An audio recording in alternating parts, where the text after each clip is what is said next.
What's up, guys? Stream Geeks. I got a new audio mixer. I got the ASHLY DigiMix18, and I want to show you why I bought this baby because it is a beautiful audio mixer. Look at all the inputs and outputs here.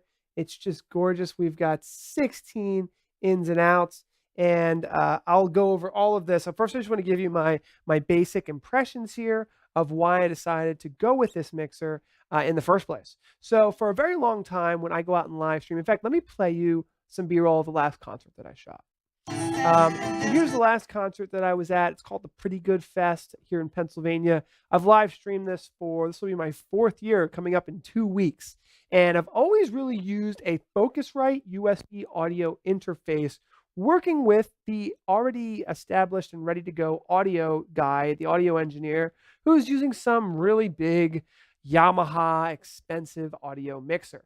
And so I would just simply take the audio mix. You can see it in the background there. I'd take his audio mix and get a stereo left and right feed, mix it to USB 2, and simply bring that into my live stream. And it's worked really nicely. You know, you got one guy working on the audio, one guy working on the live stream. But what we found as I've moved like further and trying to get my live stream production better and better, I want to be able to have each audio input and make my own mix for my live streamed and recorded video content. And the reason why is actually quite simple. The audio that is being mixed by the mixer over there is meant for what's called front of house. That is the PA system coming out of the front of the stage and the monitors that are being mixed by the band. So the audio that we're sending to the Facebook and YouTube and wherever we're streaming, that should be more of like a studio mix. And we have the ability to do that using VST plugins for compression and vocal riding, noise reduction. We can create our own mix. And while it does take some extra mixing capabilities, it really does up our game. Not to mention that the DigiMix 18 only cost me $8.99. It has a Dante expansion card, a USB 3 expansion card, and it supports the most important thing that I'm going to talk about today, ASIO. As you can see there, the PTZ optics cameras are crucial to our live streaming setup, and we'll show in a later video how to use the DigiMix ASIO driver capabilities to actually call camera presets, which can be really popular for press conferences and different things to automate camera controls as well. So why did I choose this mixer? Let's take a look at the top-down view, and I want to give you a little overview. So one of the coolest things about it is that it has what's called a motorized fader. So right now, and it does have a 7-inch touchscreen as well. I know there's a little glare there, but as I switch between, let's say, 1, 2, and 3, it memorizes the place that it needs to be. So instead of taking up a ton of space, as you see with all of these faders, it basically, you can select each one and have the faders go to where I want. So for 4, for example, which is 0 right now, I can bring it up, and then it'll remember that place with my motorized fader.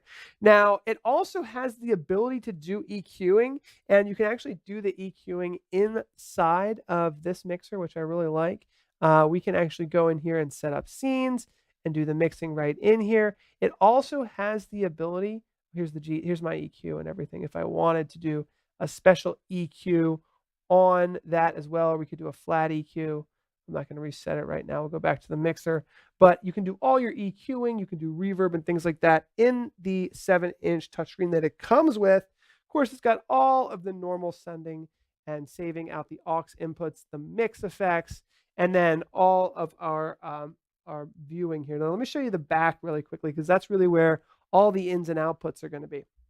So here you can see we've got our 16 inputs. Those can be XLR or 1/4 inch. We've also got our outputs as well below. And then by stock, it comes with a USB 2. Now, USB 2 gives us one audio output. So that's not going to allow us to do an individual mix in our streaming software, such as vMix, if we wanted to add the VST3 plugins.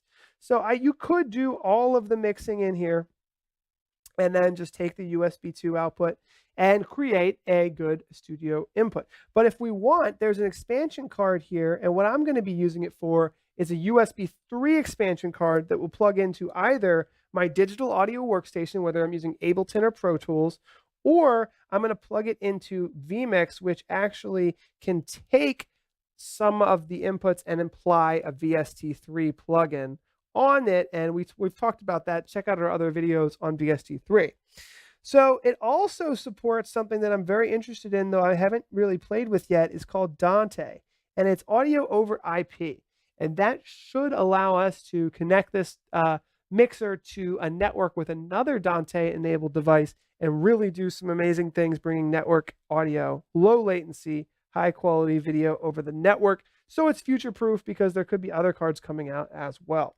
So I'm really excited about this. I think the price was right on at $8.99. ASHLY Audio is a great company out of New York, and I got my headphone input. I'm really excited about this device. I think it's great. So I will be taking this mixer to the 2018 it's the fifth annual Pretty Good Fest. You'll be seeing a ton of coverage on that in the upcoming months. We're going to have case studies, videos, always learning from experience here at Stream Geeks when we do our live stream, sharing with you. So don't forget to subscribe. We have a lot of great content. And that's our show. This is my new baby mixer. It's not huge, but it's perfect size for small bands, DJs, concerts, stuff like that. So I'm really glad. The size, the price, all of it, I'm really happy with it. And the performance has been great. We've been testing it in the studio. So don't forget to like and share this with somebody who is into audio. Take care, guys.